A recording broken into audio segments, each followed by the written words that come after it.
Hey, it's Emily, and I need to ask you something real. When was the last time you made a decision that was completely 100% yours?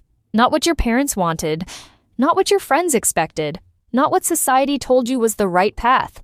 Just yours. Because I realized something terrifying 6 months ago. I was 23 years old and I couldn't answer that question. Every single choice I'd made, every dream I'd chased, every version of myself I'd presented to the world was written by someone else. I was living a story I never chose. And the day I finally saw that, everything changed. This is the story of how I stopped being everyone's character and became my own author. Let me take you back to where this all started. Not 6 months ago, way before that. I grew up as the perfect daughter. And I mean perfect. Straight A's, varsity soccer, student council, early acceptance to my parents' alma mater. I was the success story my family loved to tell at dinner parties. This is our Emily, my mom would say, beaming. Top of her class. Going to law school someday. She's always been so responsible. And I'd smile. Because that's what good daughters do. They smile and nod and live up to expectations. But here's what nobody knew. I hated every second of it. I didn't want to study law. I wanted to study creative writing. But when I mentioned it once at 17, my dad laughed and said, "That's a nice hobby, sweetheart, but you need a real career." I didn't love soccer. I was good at it, but I loved painting. Spent hours in the art room after school, losing myself in colors and canvas. But my coach said I had potential for a scholarship, so I quit art class to focus on training. I wasn't even that responsible. I was just terrified of disappointing anyone. By the time I graduated college with my business degree, the compromise major when law school felt too suffocating, I'd become really good at being who everyone else needed me to be. The good girlfriend who never made waves. The reliable friend who always said yes. The professional employee who stayed late without complaining. The daughter who called every Sunday and made her parents proud. But underneath all those identities, I had no idea who I actually was. I moved to the city for a marketing job I didn't want, but looked impressive on LinkedIn. I dated a guy named Alex, who my parents loved, but who made me feel empty. I lived in an apartment that looked perfect on Instagram, but felt like a showroom instead of a home. And every night, I'd lie in bed feeling this crushing weight on my chest. This voice in my head asking, "Is this it? Is this really my life?" But I'd push it down. Because successful people don't question their success, right? Happy people don't feel this restless, do they? I convinced myself I was just ungrateful, dramatic, that everyone felt this way sometimes. But then, something happened that I couldn't ignore anymore. It was a Tuesday. Regular, boring Tuesday. I was at dinner with my parents and Alex. My mom had cooked my favorite meal, or what she thought was my favorite, pot roast. I'd never had the heart to tell her I'd been vegetarian in my heart since I was 12, but kept eating meat because it made family dinners easier. My dad was talking about this partnership opportunity at his firm, how one of his colleagues had a son in corporate law who was looking to get married and settle down. I felt Alex's hand tense on my knee. We'd been dating for 2 years, and he'd been hinting at engagement for months. This wasn't subtle. "Emily's already spoken for," Alex said, smiling that possessive smile I'd learned to tolerate. "Actually, sir, I was hoping to talk to you about that soon." My mother gasped, excited. My father grinned, approving. And me? I felt like I was watching my life happen to someone else. "That's wonderful," my mom said, already planning the wedding in her head. "June is a beautiful month. Or maybe fall? Emily, you've always loved autumn." But I hadn't. I loved spring, cherry blossoms, and new beginnings. But autumn was when my parents got married, so somehow autumn became my thing too. "What do you think, Em?"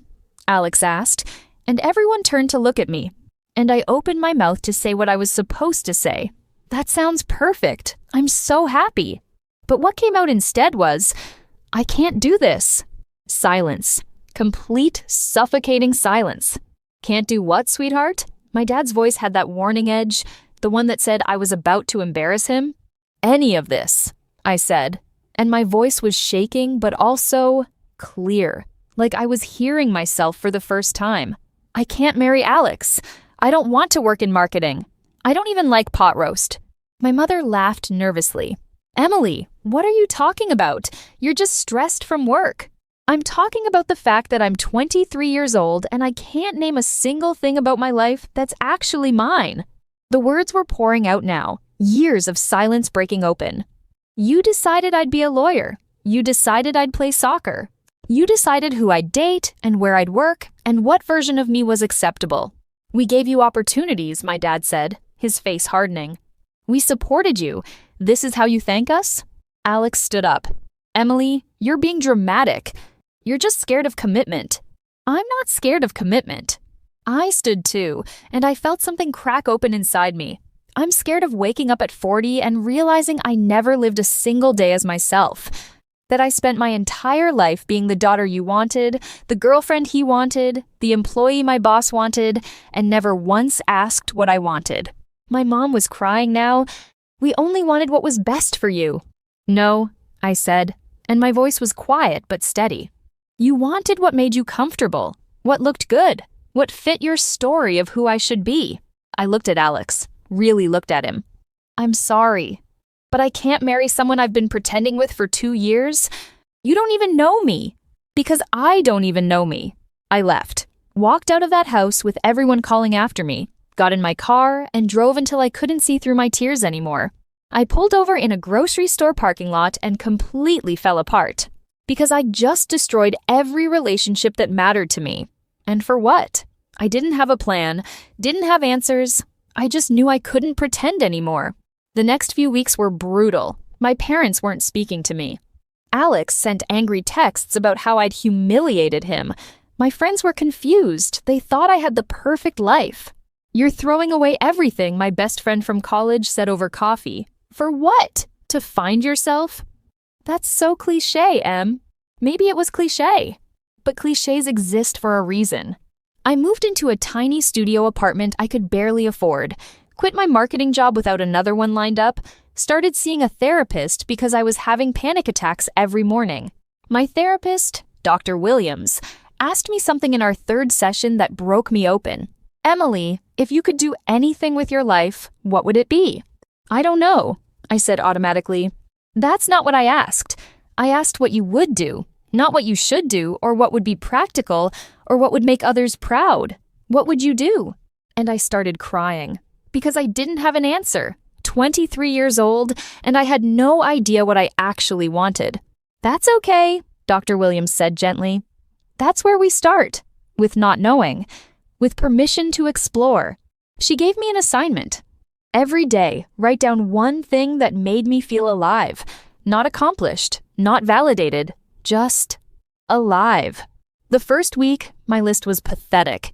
Coffee tasted good, didn't have to answer to anyone, wore sweatpants all day. But slowly, patterns emerged. I felt alive when I was writing. Just random thoughts in my journal, but they poured out of me. I felt alive when I was at the art supply store, running my fingers over paint tubes and canvas. I felt alive when I walked through the city at night, completely anonymous, nobody's daughter or girlfriend or employee. I felt alive when I said no, when I set boundaries, when I chose myself. I started taking a creative writing class at the community center, terrified the whole time. But the first time I read something I'd written out loud, and the instructor said, "That's powerful. Keep going." I felt electricity run through me. I joined a painting workshop on weekends. My work was amateur, messy, emotional, but it was mine. I started this journal, Emily's Journal at 23, just documenting the process of figuring out who I was underneath all the should-bes and supposed-tos. And people started responding, other women in their 20s, saying, "Me too," sharing their own stories of living lives that weren't theirs, of waking up one day and not recognizing themselves. 3 months after I walked out of that dinner, my mom called. "I've been thinking about what you said," she started, her voice careful. "And your father and I, we want to understand." We met for coffee, neutral territory, and I told them the truth. I'm not saying you were bad parents. You gave me everything, but somewhere along the way, giving me everything meant deciding everything, and I stopped having a voice in my own life. My mom cried, "I just wanted you to be happy." I know, but your version of happy isn't mine, and that's okay. I need to figure out my own. It wasn't a perfect reconciliation. My dad still didn't really get it. But it was a start. 6 months after that dinner, my life looks nothing like it did before, and I've never been happier. I work part-time at a bookstore. It pays almost nothing, but I'm surrounded by stories all day, and I'm writing my own. I submitted 3 essays to literary journals. 2 rejections so far, 1 still pending, but I'm trying. I take painting classes twice a week. My apartment is covered in my artwork. It's not good, but it's honest. I'm dating someone new. Someone who asks me questions about myself and actually listens to the answers. Someone who says, "What do you want?" instead of, "Here's what we're doing." But more than any of that, I know myself now. I know I'm an introvert who needs alone time to recharge. I know I care about environmental issues and volunteering at the animal shelter. I know I like indie folk music and hate horror movies, and prefer tea to coffee actually, even though I drank coffee for years because it seemed more adult. I know I'm still figuring things out, and that's okay. My life doesn't look impressive on paper anymore. No prestigious job title, no impressive boyfriend credentials, no parent-approved life plan, but it's mine.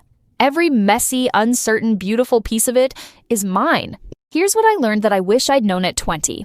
You can be successful, accomplished, surrounded by people who love you, and still be completely lost, because none of it matters if you're living a story someone else wrote for you.